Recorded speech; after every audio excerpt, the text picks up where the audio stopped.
اعوذ بالله من الشیطان الرجیم بسم الله الرحمن الرحیم. کتاب الزکات کتاب ثابت دی په بیان کې د زکات. بیان د زکات شروع شو چې په پیسو کې څونه زکات دی، په وشانو کې څو دی، په پسو کې څو دی، په غویو کې څو دی، په مال کې څو دی، په تجارت کې څو دی، پر کم چا واجب دی، پر کم چا نه دی واجب. اوس دا طریقه او دا بیان کوي. الزکات او زکات چې دی واجبتون واجب دی علی الحر پر حر باندې، المسلمی چې مسلمان وي، العاقل چې هوښیار وي، عاقل وي، البالغ چې بالغ وي، غټ وي، کشنیانو باندې نسته. ګوره چې مریی وي پر مریی نسته، پر کافر باندې نسته، پر بې عقل باندې نسته، پر نابالغه باندې نسته. ګوره یو سړی لیونی دی، پر لیونی باندې زکات نسته. نو بیا چې دا شیان ګرده کې وي بیا څه وخت پر واجب دی؟ اذا هغه وخت ملکه چې دی مالک سي نصابا د نصاب، ملکن تامن په ملک تام سره. ګوره یعنی پر مالک دی د دی وي دغه د نصاب اندازه چې ده دا 2.5 تولې سپین زر، 2.5 تولې سپینو زرو چې کم قیمت دی چې دغه څوک ولري پر دغه چا باندې زکات سته، چې بیا پر دغه پیسو باندې کال تیر شي، بس بیا به دا څوک زکات ورکوي.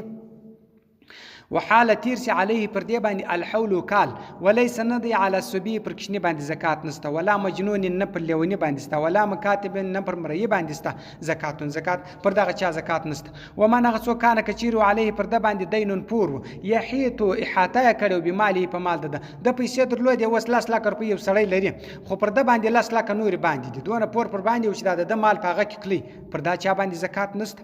فلا زکات زکات نسته علی پر د باندې. و ان کان کچیر ماله مال ده اکثر و زیات ولو من الدین د پور، کچیر د پور سه مال زیات ولو زکی زکات دی ورکی.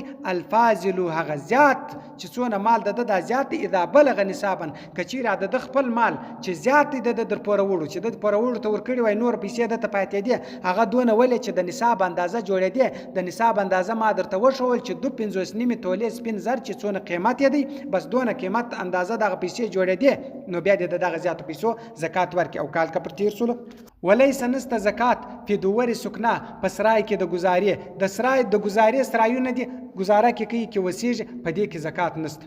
و ثيابه په جامو کې بدن د بدن خپل جامې لري، سل جوړې جامې لري د اغوندي، په دې کې زکات نسته. و اثاث په اسباب کې منازل د کور په سامانو او اسبابو کې په دې کې زکات نسته. و دواب په چارپایانو کې رکوب د سپریدو، هر کم چارپایان د خپل پر سپریږي او شمټر لري په 1 کروڑ په رانیولې دي، په دې باندې زکات نسته. ول دې سپریږي پر دې باندې، په دې مټر کې د سپریږي. و عبید په مریانو کې الخدمت د خدمت په مریانو کې چې د خدمت کې پر دې باندې زکات نسته. و صلاح الاستعمال د خپل ځان د ساتین د پاره د استعمال د پاره صلاح لري، پر دې باندې زکات نسته. زکات پر دغه شانو باندې نسته. ولا يجوز روانه د ادا کول الزکات د زکات الا بنیتی مگر نه په نیت سره، مقارنه چې ملګری ویل الاداء ادالر چې زکات ورکوي دغه نیت به د اولیا کړي چې د پیسې د جلاکی چې دونه پیسې پر ما باندې زکات دا زور کوم، یا به اول د نیت کړي یا چې دی دا ورکوي و یو چاته دا نیت به دی په زړه کې لري چې دا د زکات دی، وینا هغه ته نه غواړي چې دا د خدای په مال کې قبول کړي یا دا په زکات کې قبول کړي، دا وینا نه غواړي، دا نیت چې دی دا در زړه پورې تعلق لري.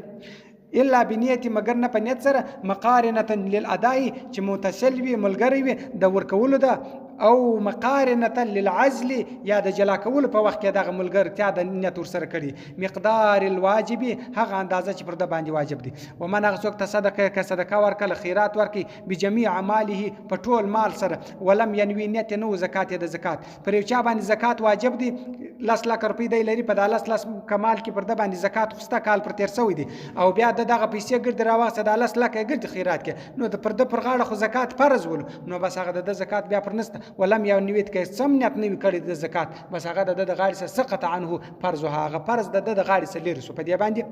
صدق الله العلي العظيم وصدق الرسول النبي الأمي الكريم ونحن على ذلك من الشاهدين والشاكرين والحمد لله رب العالمين.